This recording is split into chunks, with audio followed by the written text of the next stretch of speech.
6. käigu paneb sisse Unibet, mängijatelt mängijatele. Podcasti 6. käik toob teieni autolaen Bigbank efektiga. Bigbank, laenudele spetsialiseerunud pank. Tervist, head rallisõbrad! Laupäevane Keenia ralli võistluspäev, mis taas osutus ülimalt dramaatiliseks, on selleks korraks läbi. Eetris on taas 6. käigu saade ja minu nimi on Kaspar Ruus. Ja meiega on sedapuhku stuudios taas Roland Poom. Tere, Roland! Tere! No, meeldib või mitte, aga Keenia ralli igavaid ja sündmustavasid päevi just ei paku. No ikka väga meeldib. Ma arvan, et ükski rallifänn ei tohiks öelda, et ei meeldi, et vahet ei ole, kas siin on need sinimust-valged prillid ees või ei ole. Et ma arvan, et fänni jaoks on see ideaalne ja ikka väga põnev jälgimine. Et loomulikult kahju vaadata, kuidas autod ära kukuvad, aga nendes oludes jälgida, kuidas WRC autod vastu peavad ja kuidas sõitjad seal oludes hakkama saada, on ikka äärmiselt põnev. No kui võtta juba 2 viimast kiiruskatset, mis oli juba eeldada, et tulevad põnevad, arvestades nende pikkusi ja Keenia üldisi olusid, siis kogu see suur vihm, mis enne läbi käis, tegi ju need katsed täiesti erinevaks võrreldes hommikuste läbimistega. Jah, et võime isegi võtta hommiku või eilse, et tundus selline Keenia safari ralli, aga tänane tundus ikka, see oli mingi täiesti teine ralli siin päeva lõpus, et huvitav, noh, ei oskagi midagi muud öelda, et see, kuidas sõitjad seal läbi tulevad ja hakkama saavad ja tegelikult ega seal tee peal sõitmist väga palju enam näha ei olnud, et tee peal oli üpriski võimatu sõita, kõik üritasid võtta sealt kõrvalt ruumi juurde, et üldse saaks mingi enam-vähem adekvaatse pinnase peal sõita, sest tee oli uppunud praktiliselt ja noh, aegadest on näha, et päris raju helise. No tee oli uppunud ja isegi kui teel sõitsid, siis kaknast ikka välja ei näinud. Jah, just. Ja no actionit oli kõvasti, põnev oli jälgida. Aga võtame siis päeva kokku, et Toyota lõpetas laupäeva 4 juhtimisega. Nagu ikka, nagu harjumuspäraseks saanud liider on ikka Kalle Roompere, kes juhib 40 sekundiga Elfin Evansit. 3. kohal on Takamoto Katsuta, kes kaotab Roomperele juba enam kui minutiga. Ja siit lähevadki juba vahed suuremaks, kui 4. kohal on Sébastien Ogier. 5. kohal on Hyundai mees Terry Neville, kes muideks viimasel katsel ju üldse finišisse ei tulnudki. Talle järgnevad Oliver Solberg, Greg Breen, Jordan Serteridis, Kajatanovits ja Sebastian Loeb. Ja Ott Tänak, kes kahjuks täna juba esimeste ralli 10. kiiruskatsel juba katkestas, on tegelikult 11. kohal, ehkki kaotuste 40 minutit. Noh jah, selles mõttes punkti kohale ilmselt jõuab. Et veider see olemine seal on omas kogemusest ka. Ühel rallil mul oli olukord, kus päeva lõpetasin Võsas ja sain sealt viimaselt katselt pluss 10 minutit, aga ralli lõpetasin ikka poodiumil, nii et Oti puhul punkti kohta ilmselt on ikka tusid tulemas, kui see auto homme rajale tuuakse. Aga ma ei tea, võib-olla mingid eredamad jah, selle Neville päris huvitav muidugi, superralliga lõpetab päeva ja alustab 5.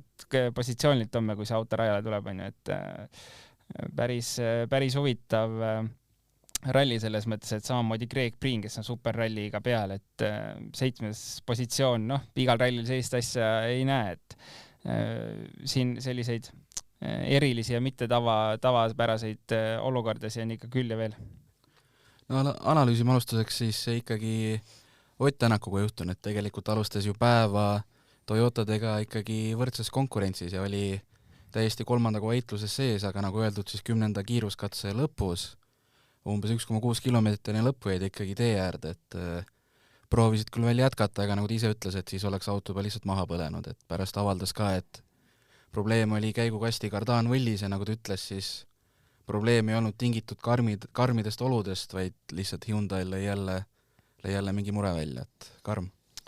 Jah, võib-olla, jah, ma isegi ei oska öelda, et kas ei olnud karmidest oludest tingitud, noh, tõenäoliselt ma arvan, mingil määral ikka oli.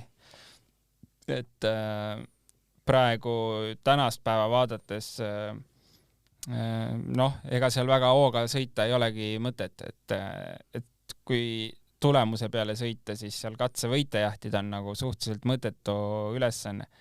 Kuigi jah, Rovanpera võib-olla on üks selline näide, kes ikkagi pigem ta sinna ajaliselt katsevõitude poole surub ja üpriski eesotsas enamasti on katsetel ja auto kestab ja mees ise kestab, et seda on muidugi tore näha, aga jah, üldine pilt on see, et tuleb natuke gramm seda hoogu maha võtta, et need autod sellelt rallilt läbi tuleks. No Priin ütles ka, et lõpus, et kogu päeva tahtis ta tulla läbi riskivabalt, aga lõpuks olid olud juba sellised, et riskivaba võimalus on ainult siis, kui sa seisad autoga. Jah, seal jah, ma kuulsin ka, et 0 riskiga sõidab, aga see on ka juba ikka liiga suur risk, et aga M-spordi poolt mulle tundub, et see oli antud meeskonna korraldus, et üks mees siis las sõidab aega ja teine mees las tuleb kinda peale lõpuni, et ma ei usu, et see oli Priini enda otsus. Nii et selles mõttes peale eilset väga mõistlik selline taktika, mida võtta, et lööb võiks sõita ja teha seal tulemusi ka, aga Priin lihtsalt las kulgeb lõpuni ja vaatab, mis siis ralli lõpuks saab, et täna on ta 7, aga homme ma arvan, ta on juba, kui ta suudab jätkab samamoodi ja toob selle auto lõpuni, siis ma pigem, ma ütlen, mürki päris ei võta, aga ma arvan, et ta sealt koha tõuseb veel ikka. Spordile lisab hoogu Unibet TV, kus saad aastas tasuta vaadata ligemale 100 000 võistlust otseülekandena. Unibet, mängijatelt mängijatele.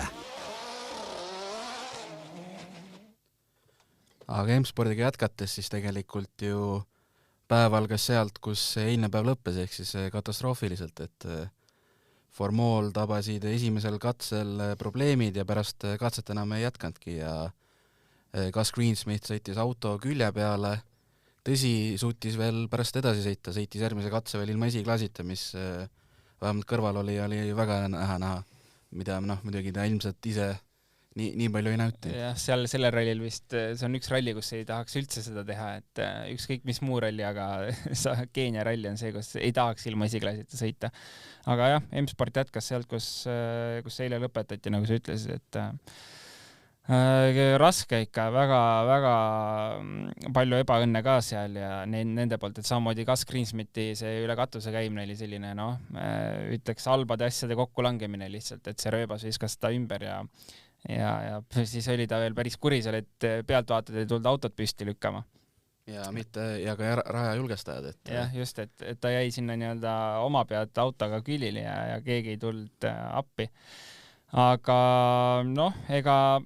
kui jah, positsioone vaatame, siis Hyundai'l on loomulikult veidi parem olukord, aga mitte liialt, et ma ütleks, et Hyundai on täpselt samamoodi põrunud, nagu on M-sport põrunud, et jah, 5. ja 6. koht Hyundai'l küll on, aga ega see ka eriti midagi, ma arvan, siit positiivset neile ei anna. No M-spordi puhul tasub võib-olla ka seda veel välja tuua, et mees, keda me siin saates ole sel nädalal praktiliselt maininudki, et Jordan Zerderidis on üldarvustuse järgi hetkel M-spordi teine mees. On suutnud superrallit nii-öelda vältida. Jah, punktide peale ta ei sõida, aga jah, selles mõttes ma arvan, et ta endalegi üllatuseks seal ta on. Vahel me oleme teda sõitmas näinud, aga eks ta valib ka selliseid rallisi, kus talle endale meeldib sõita või sellised täiesti nagu, mis on kõva challenge talle, et selline pühapäeva sõitjad on ja ma arvan, et eks tal jah, väike üllatus on, et ta nii kõrges mängus, kuigi jättis päeva pooleli vist, on ju? Ei jätnud? Ei, täna ei jätnud, jõudis ikka lõpuni. Seisist vahepeal viimasel, aga tuli lõpuni, et ütleme, statistika on ilus talle. Ja nagu kaotab ajaliselt küll 25 minutiga, aga ilmselgelt tema on seda rallit lihtsalt nautimas ja oma nii-öelda rallikarjääri pikendamas, sest et iga katse lõpus on näha, kuidas mees ikkagi naudib ja kiidab kõike. Jaa, muidugi. Kui võimalust on, miks mitte, see ralli on üks sport, kus sellist asja saab teha, et ilmselgelt me kuskil F1 sellist asja ei näe, et keegi soovib tulla ja lihtsalt tõbu pärast sõita, et selles mõttes on WRC lahe, et saavad ka need vanad rallisõitjad tulla ja natuke lõbutseda, nautida, vanu aegu meelde tuletada.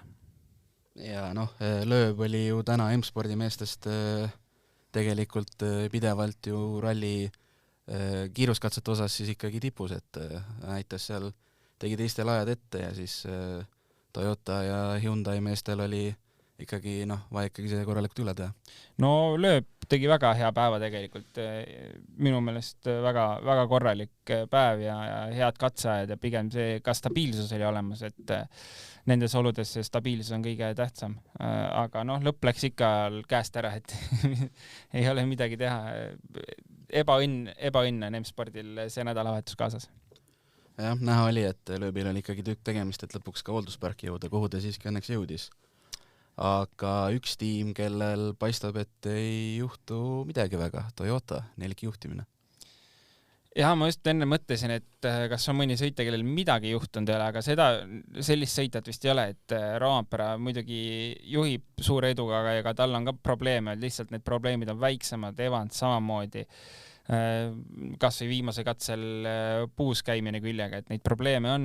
Katsuta ka äkki vahepeal, kas tal oli ref, on ju? Et igal sõitjal on mingid probleemid olnud, lihtsalt kuidagi nendest suurtest probleemidest on suutnud eemale hoida. Ja ega ei saa mainimata, et tõenäoliselt ka see Toyota on päris hea vastupidavusega auto, et hea auto on valmis ehitatud ja võrdluseks Hyundai ja M-spordi Fordiga, et seal vahe on suur täna ikka. Vahet ei ole, mis rallis on, et kas me räägime kiirusest või vastupidavusest, siis Toyota ikka on pika puuga hetkel eest ära. No Hyundai puhul on ju palju räägid, kuidas nad uue auto testimist, ettevalmistamist, ehitamist pool aastat hiljem alustasid, aga M-sport ju alustas, kui mitte isegi varem kui Toyota, et huvitav, mis ikkagi on, et Toyota nüüd nii-öelda kõige rohkem täpipand sellega? No jah, kui me juba puhtalt sõitjate listi vaatame Toyota alt, siis see on muljet avaldav, kes sõitjad neil seal on, et või alustame sellest. Ma usun sellegi poolest, et M-sport on hea auto valmis ehitanud. Aga jah, ega see ralli näitas kätte, et sellised väiksed täiesti tobedad probleemid olid ka nendel. Et vist Wilson ütles, et üks mingisugune tihend või 60-sendine läks katki ja sealt siis, kas see oli lööbiauto, mis võttis see oli jah põhjus, miks lööb jälle katkestas, et nii-öelda, kuidas inglise keeles siis 10-pennine tihend läks maksma. Jah, täpselt, et sellised väikseid tobedaid asju on välja tulnud, aga näed, Toyota kuidagi on saanud oma kõik sellised väiksed detailid järelikult vähe paremaks, et ilmselgelt see tempo, millega täna Toyota mehed seal ees sõidavad, on vähemalt sama kiire, kui oli, võtame lööbitempo, et seal ei ole see kiiruse vahest, et üks sõidab lihtsalt natuke üle ja auto annab järgi, et ju on need väiksed detailid saadud paremaks Toyotal kui teistel ja kogu see kompott lihtsalt kuidagi töötab paremini ja loomulikult sõitjad on tasemel, et nii on täna. Jah, ei oskagi midagi öelda, et selline olukord, aga selles mõttes on uue auto esimene hooaeg, et ega seda ei osanud keegi ette arvata, kes kus on, aga nüüd juba poole hooaja peal me saame öelda, et mingi pilt on ees. Ja Rovanperal mul hetkel meenub ainult üks kord, kui ta auto üle kurtis, mis oli täna viimasel katsel, kui ta ütles, et kojameed olid kehvad. Ja olid kehvad, mitte et ei töödanud. Et see, kui ta on lihtsalt kehv, juba on hästi, et teistel meestel siin on ikka probleem, et need ei tööta. Aga mulle endal on väga sümpaatsed muljetavad ikkagi Katsuta, et tundub, et Keenia talle sobib, eelmine aasta poodium, nüüd on jälle poodiumeitluses, okei. Neville sõitis küll ise puusse, aga tegelikult Katsuta oli ju mängus sees. Jaa, kindlasti oli mängus sees, väga hea tempoga tuleb ja ütleks isegi, et oskab nagu hinnata, kus sõita kiiresti ja kus hoida kõvasti tagasi, et see auto ühest tükis lõpuni tuua. Et splittidest on seda olnud väga selgelt näha, kus ta veits võtab tagasi ja kus ta jälle nagu tee on vähe paremas olukorras ja siis ta sõidab jälle oma splitid nulli ja jälle tuleb järgmine sektsioon, kus on veits kehvem tee ja seal ta hoiab tagasi, et väga targalt sõidab. Eelmine aasta ilmselt sai ka hea kogemus alla, et kuidas seda poodiumi kohta tuua ja oma seda teadmist ta siin see nädalavahetus kasutab kindlasti ära. Nii et väga sümpaatne sõit. No eks ta ilmselt motiveerib ka see Sardiinia ralli valus lõpp, et kus ta Sordole viimasel katsel paari sekundiga selle poodiumi kaotas. No kindlasti tuleks ära võtta.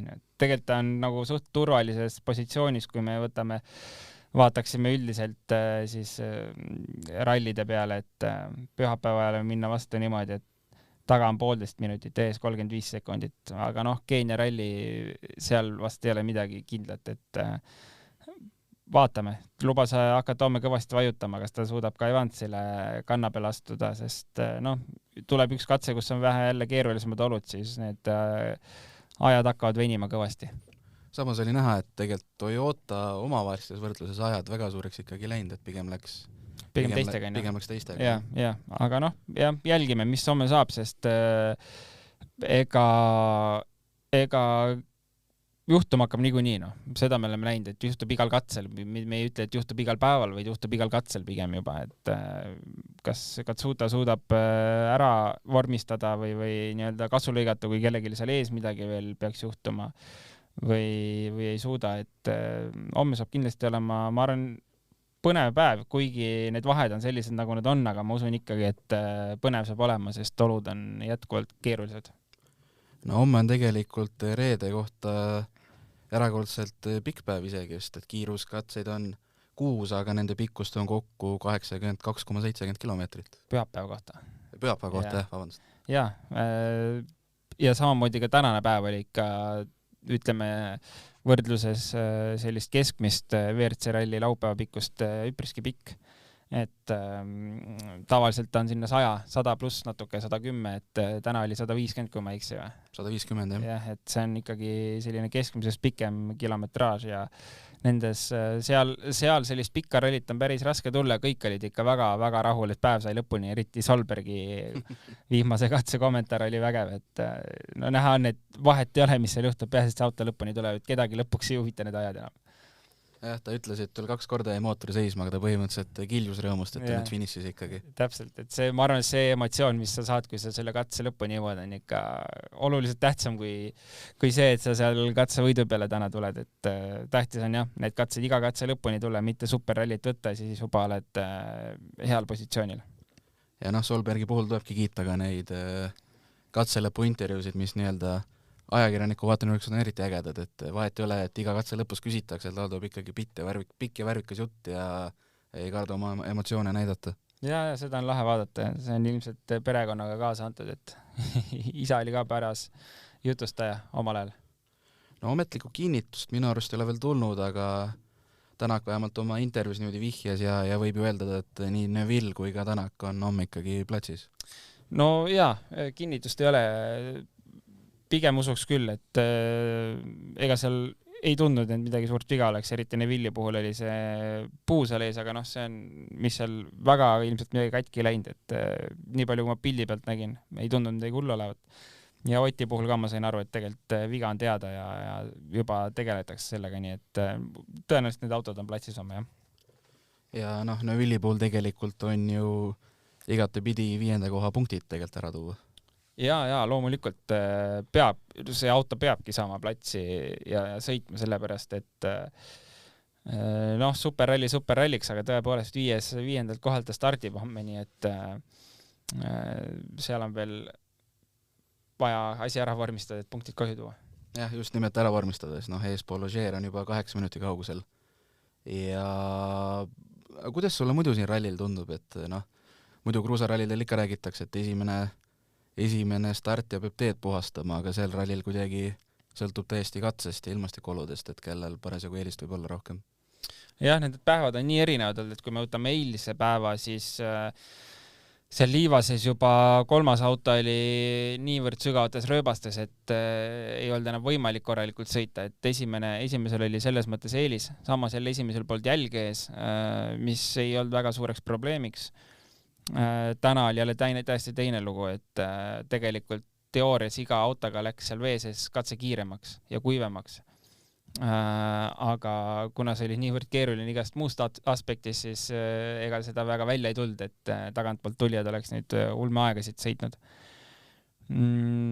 Jah, tundub, et see ralli on selline, kus iga katse on tegelikult nagu omamoodi, et kas seest või tagant on parem tulla, et sellist ühtset head stardipositsiooni ilmselt seal võtta ei ole niimoodi.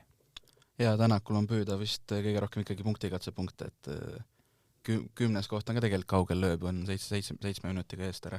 No ei, seal tõuseb ilmselt ainult teiste probleemide või vigade tulemusel, muud võimalust ei ole.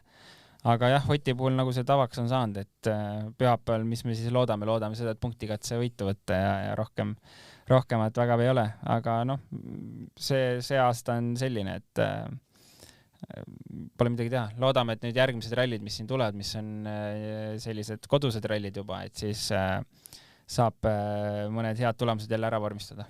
Noh, Rally Estonia ja Soome ralli. Täpselt, et seal ma arvan selline Roompera ja mõne teise mehega läheb päris suureks võitluseks, et loodetavasti on ka Priinhoos nendel rallidel, et varasematel aastatel on küll Soome ja Eesti Priinil väga sobinud, et ma arvan, seal selline 3-4 meest võiks küll tegelikult võidu peale sõitma hakata nendel järgneval 2 rallil. Ja vaatame korraga veel üle WRC2 arvestuse, kus Kajetanovic on ülikindel liider, ta juhib enne viimast päeva Johnstonit 20 minutiga. 3. kohal on Keenia mees Amaraj Rai, kes kaotab juba 25 minutiga, et ega siin ei olegi poolakal mitte midagi muud kui lõpuni tulla, ongi võit käes, nagu sai ka tegelikult teile öeldud. No nii on jah, et seda oli teada, et kui ta suudab selle auto lõpuni tuua, siis ta võidab ka selle. Aga jah, minu meelest oli mingid suured probleemid olid ka Sean Johnstonil siin viimasel katsel, et tükk aega seisis, et kui ma vaatan, ta vist 15,5 minutit on katsevõitjale kaodanud ja Kajetanovitšile 10 minutit, et 10 minutit järelikult seisis katse peal, nii et no tal ongi tegelikult juba superralli on jah taha märgitud, nii et jah, et ja ongi superralli jah, et aga sellegi poolest, mis seal ikka, püsib oma positsioonil. Selles on jah natuke kahju, kuna oleme harjunud, et WRC2 on ju väga konkurents, aga noh, Keenia on niisugune kauge koht, et ega sinna ju peale WRC meeste eriti paljud kohale ei lähe. Jaa, nii on, et mõned üksikud on, kes seal käivad, aga kindlasti on see ralli, ma arvan, mis nagu peaks olema kalendris. Et eks hooaja lõpus on jälle pilt ees, mis ralli, kus kui keeruline oli, aga see on selline päris, ütleme, ma arvan, rallile üldiselt väga positiivne, et see toob kindlasti fänne juurde, et ega kui meil on rallil, kus midagi ei toimu ja midagi ei juhtu, noh, see ralli on sellisele ikka väga tugevale rallifännile, kes jälgib seal sekundi sõitu, aga selline lihtne rallifänn, kes võib-olla tuleb esimest korda rallit jälgima, tahab ikka actionit näha ja no selline ralli, ma arvan, pakub actionit. No mulle endale rallit blogides oli nii eile kui täna enne viimast katset tunne, et siin hakkab veel juhtuma ja noh, nii läkski tegelikult. No muidugi, siin ma arvan, et iga katse juhtub midagi ja ilmselt läheb ka homme nii edasi, muidugi loodame, et homme on kuidagi vähe lihtsam, et kõik saavad selle katsed lõpuni, aga ega me ei tea midagi kunagi, mis seal tuleb, nii et saab olema põnev päev, isegi kui need vahed on väga pikad ja suured. Ja homne võistluspäev algabki juba Eesti järgi kell 7.05, kui kavas on esimene 17,5 kilomeetrine katse. Ja nagu ikka, siis ralli lõppeb punktikatsega, mis algab kell 14.18. Sellega ongi selleks korraks saada läbi ja homme oleme sel nädalal viimast kord eetris. Kõike head! Homseni! 6. käigu tõi sinuni Unibet, mängijatelt mängijatele. Podcasti 6. käik tõi teieni Autoline Bigbank efektiga. Bigbank, laenudele spetsialiseerunud pank.